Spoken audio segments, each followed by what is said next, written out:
the period begins really with the Second World War and stretches up to 1957, which was when John Minton, one of the Unholy Trinity, committed suicide. So we're covering 18 years thereabouts, and they, in various ways, they didn't actually end up serving as soldiers. Freud was, I think, excused on medical grounds. Minton was a conscientious objector, then volunteered for the Pioneer Corps, and finally signed up but was declared very quickly unfit. And Adrian Ryan, I think, was also a conscientious objector, but ended up doing fire warden service and was very good at it, apparently. So they had to survive, you know, as three young figurative artists, three good-looking figurative artists.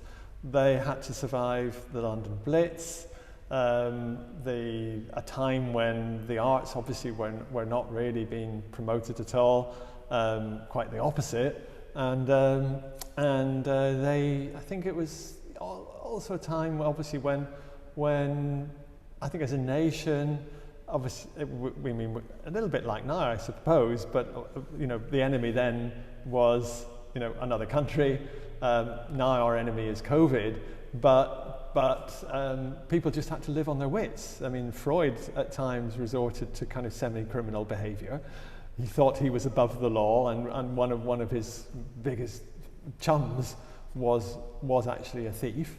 And the other two, well, suffice it to say, they all ended up in bed together. So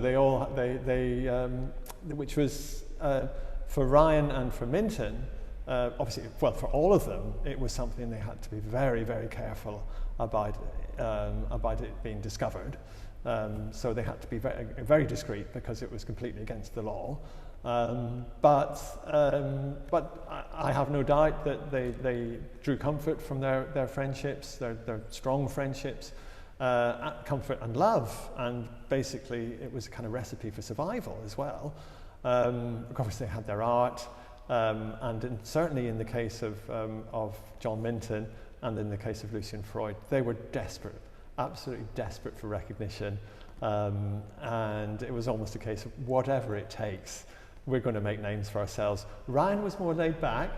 He was the man, you know, he had a very distinguished background, very well heeled, but was actually was thrown out of Eton for homosexuality, something that his mother never forgave him for. And all three of them had very difficult mother relationships, and Freud in later life was in complete denial of his early homosexual relationships. Obviously he had many heterosexual relationships, wives and mistresses. So, and what has been handed down to us in the way of his official biography is him, you know, almost in complete denial. He admitted that he knew Ryan, but he didn't admit that they shared a bed together. It's quite sad looking at the exhibition and certainly how prolific Ryan was, that he's the man who today we tend to hear people saying, Ryan who? Yes, you're right, and I think that's one of the reasons why we've done the show. And it was actually Ryan, in his old age, he was befriended by a sort of critic and dealer, biographer and dealer called Julian Machin, and it was Ryan who, without any feeling of nastiness towards Freud, admitted that he used the term Unholy Trinity, and so that's the origin of the name of our show. So it's got documentation to back it up. And we also show a little film in the exhibition of a Royal Academician called David Tyndall, who's now very elderly, but he came as a 17-year-old to London in 1950-51, and he was living in the same street as Lucien Freud. Freud was very helpful to him, found him a studio, and David Tyndall remembers that there was this relationship, this strong bond between the three of them. Minton was more on the margins. He was a bit of a jitterbug, and didn't, I think, really want such long-term relationships, but it was certainly, the bond was very, very strong at the time between Adrian Ryan and Lucien Freud. So strong that Ryan was, because he had means, he discovered modern French painting very early on. He had 2 works by Chaim Soutine, the Russian émigré expressionist painter, and he also had 2 or 3 Modigliani paintings. And Freud would go and visit his house in Tite Street in Chelsea, and even after Ryan had got married to his first wife Peggy, and he would see these amazing things on the wall that you couldn't see anywhere else in Britain at the time. And each of them painted works that were influenced by Chaim Soutine. What does this exhibition say about that relationship, or doesn't it say anything about that relationship?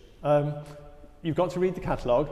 The catalogue has got 3 very good essays in it, and there's a very perceptive essay by Julian Machin in there, which talks volumes about their very close relationship, and which, as I say, it came to an end, had to come to an end really, because Minton was kind of the glue that held it together, because he was very vivacious, a party goer, but when he died, when he committed suicide in 1957, as a figurative artist,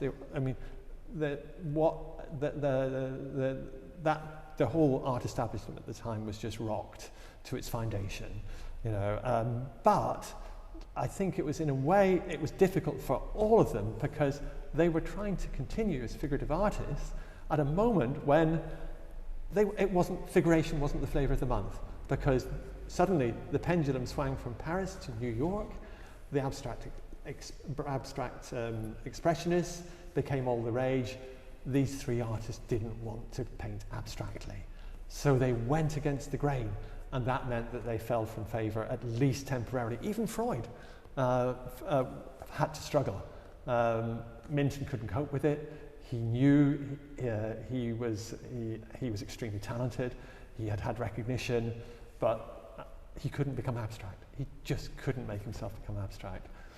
John, you make it sound terribly exciting, and it's a great exhibition too. You must be very pleased to have it here in Bath. It's a voyage of discovery for us, and I hope for our visitors. And come and see it. There are some absolutely gobsmacking pictures in the show. We're very, very privileged to have them here, and thanks to the lenders who've parted company with their gorgeous artworks.